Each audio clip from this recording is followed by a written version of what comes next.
Honorable Prime Minister, His Excellency the Governor of Maharashtra, the Honorable Chief Minister,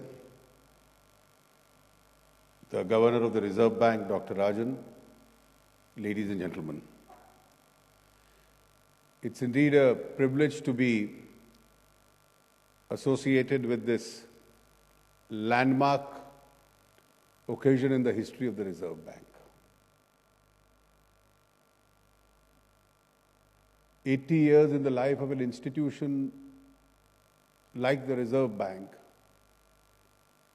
has brought in an inbuilt institutional maturity and experience in the institution. Starting from 1935 till today, a very large part of India's sovereign functions rest on the shoulders of the Reserve Bank. From management of India's monetary policy,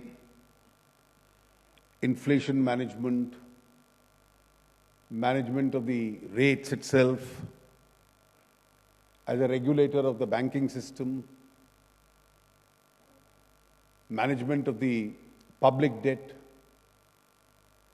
These are amongst the functions with which Reserve Bank has undertaken this 80-year journey and performed this journey in a commendable manner. Let me take this opportunity to compliment and congratulate the Governor, Dr. Arun, the entire team of the Reserve Bank, and all his very eminent predecessors that he named, amongst others, and their team workers who succeeded in establishing this great institution. It is the professionalism and the ability of the central bank which has indeed served this country and served it well. We are indeed proud of its performance.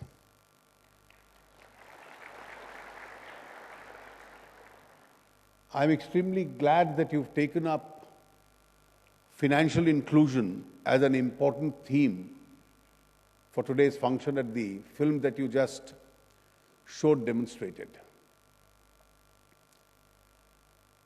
The effort of the government has been, through various policy announcements in the last 10 years, to have a concerted, all-around approach as far as the development of the country is concerned. If I were to put in a nutshell, we've opened our doors for investment. We are trying to ensure that as many people, both within and outside, invest in this country. We are trying to restore the credibility of both the Indian economy and the decision-making process of the Indian economy. We are trying to ease various processes and procedures. I need not repeat every step that we've taken. We are trying to rationalize our taxation structures, make them more and more non-adversarial, and make some landmark changes, both in the indirect tax system as also in the direct tax system. Some of these ideas were outlined in the budget presented recently. In the coming days, I'm looking forward anxiously to one of the most important constitutional amendments with regard to the goods and services tax being cleared by Indian Parliament. We are trying to ensure that sectors like manufacturing, agriculture, infrastructure are amongst those which now start benefiting from the decision-making process. But there's always a danger that some may get left out. And that is why the advantage of this entire change must also go to them. The Mudra initiative, which is going to be unveiled by the Honorable Prime Minister on the 8th of April, is going to be taken up in a mission mode, almost similar to the manner in which the Pradhan Mantri Jan Dhan Yojana was taken up. so that the unfunded in this country can also be funded by that initiative. The Janadhan campaign has been a tremendous success. Millions and millions of people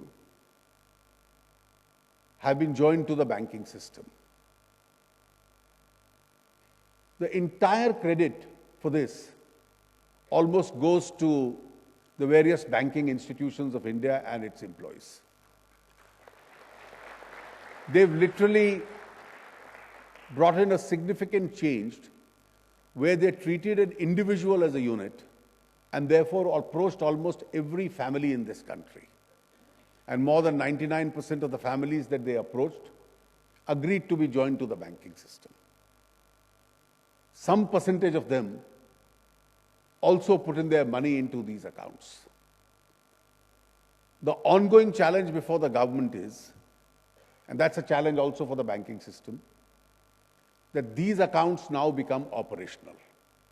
And therefore, from the old schemes of the government, from the direct benefit transfers which have started with regard to the LPG subsidies from the 1st of January this year, monies are now being transferred to the bank account. Some are also being transferred to these bank accounts which have operationalized.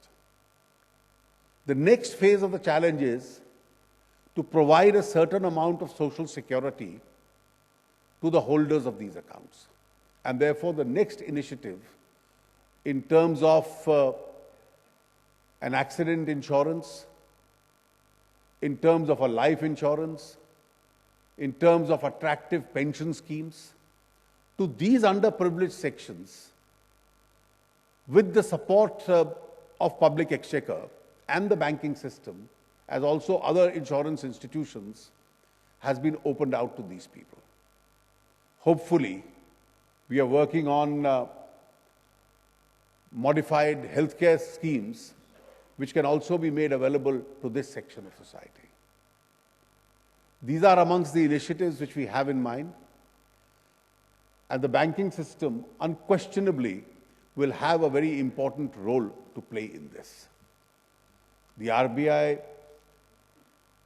as the regulator of these institutions, both in terms of regulating them, laying down policy, and performing these sovereign functions of the state, I'm sure, having stood the test of these 80 years, has still a very important and a very powerful role to play in this. The RBI on various issues has always been in very constructive dialogue with the government, and I have not the least doubt that as the Indian economy picks up further to serve every section of society, we may yet see another best in the performance of the RBI. I wish the RBI and all its staff members the very best on this occasion. Thank you.